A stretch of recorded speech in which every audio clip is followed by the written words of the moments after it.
All right, let's talk about one of history's most fascinating partnerships, Fidel Castro and Che Guevara.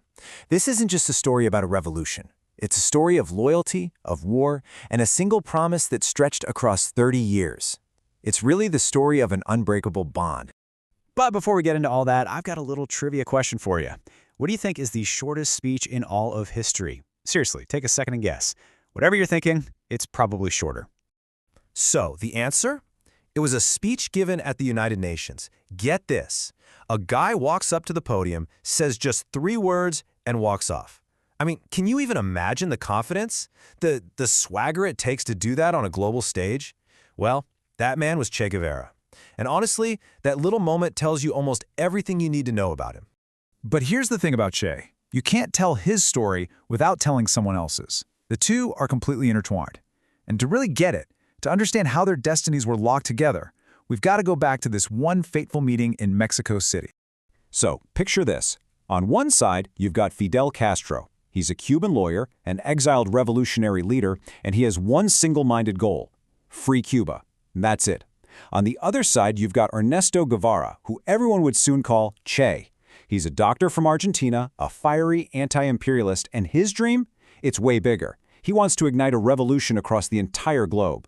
And these two very different guys meet in Mexico back in 1955 thanks to Fidel's brother, Raúl. And apparently, they just hit it off immediately. They talked all through the night, and by the time the sun came up, they had a deal. Che was all in, but he had one condition, a huge one. He said, look, after we free Cuba, you have to let me go. I have to be free to go fight revolutions in other countries. And Fidel, he agreed.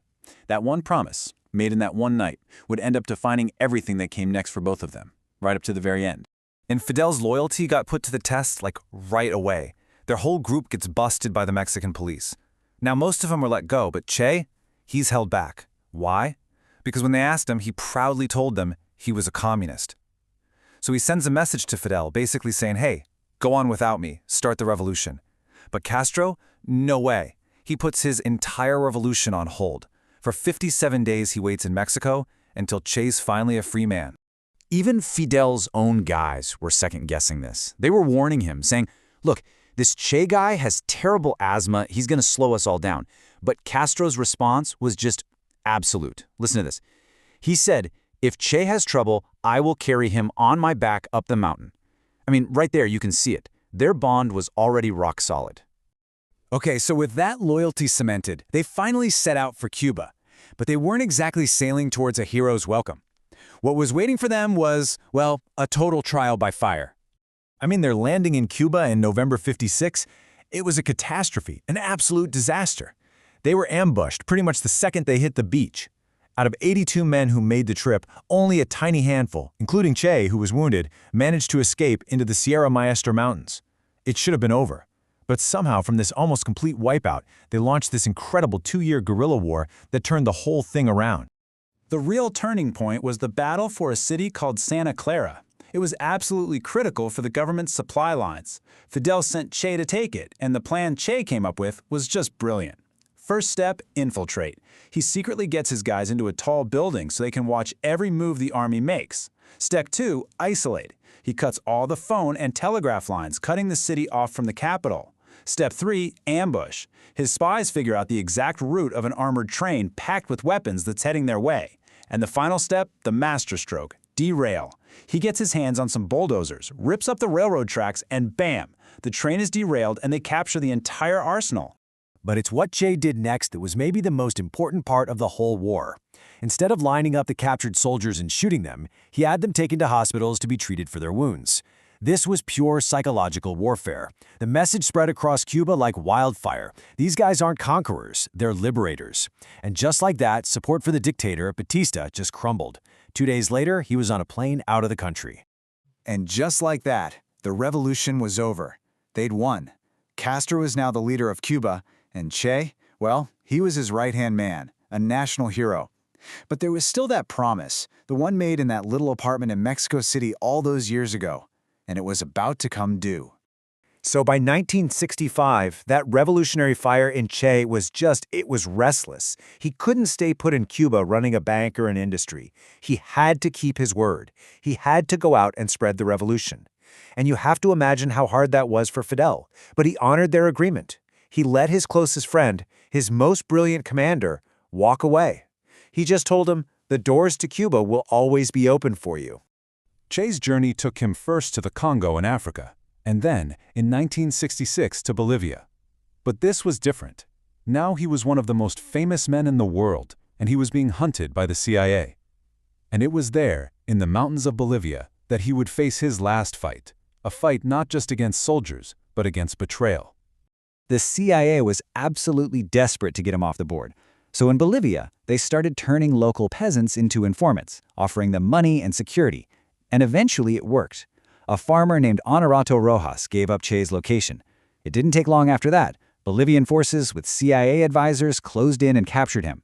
Now, they were terrified of a public trial. They knew it would turn him into a global martyr. So a secret decision was made. On October 9, 1967, Che Guevara was executed in a small schoolhouse. And then they did something truly grotesque. To prove to the world that he was dead, but to make sure his grave never became a pilgrimage site, they severed his hands to use for fingerprint ID. And then they told the world his body had been cremated. It was a complete lie. A lie designed to literally erase him from the map. Back in Cuba, when the news broke, Castro was shattered. The man who stood by him, who helped him win an entire country, his brother in arms, was gone, murdered, and his body vanished. He couldn't let that be the end of the story. And so, a new vow was made, a secret mission of revenge and recovery that would stretch on for decades. For the next 30 years, Fidel Castro had two missions running in the shadows. The first was vengeance. His intelligence agents systematically hunted down those involved in Che's capture and execution. But the second mission, that was the personal one. That was the unbreakable vow: find Che's body, bring him home. Their first real break came in 1968. A Bolivian minister who was sympathetic to their cause secretly managed to smuggle Che's severed hands to Cuba. This was the first proof that the cremation story was a lie. For the next 2 decades, Cuban agents lived as sleeper cells in Bolivia, just gathering information, patiently waiting for someone to talk. And finally, in 1995, it happened. A retired Bolivian general broke his silence and revealed the location, a mass grave buried right under an airstrip in a small town called Valle Grande.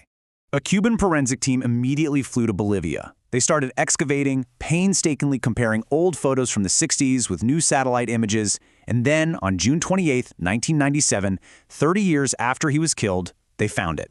It was a mass grave with 7 skeletons inside. And the proof was immediate, and it was chilling. One of the skeletons, and only one, had no hands. There was no doubt they had found him. After 3 decades, Che Guevara was finally coming home. When the plane carrying his remains touched down in Cuba, an old Fidel Castro was waiting on the tarmac to receive the small coffin himself.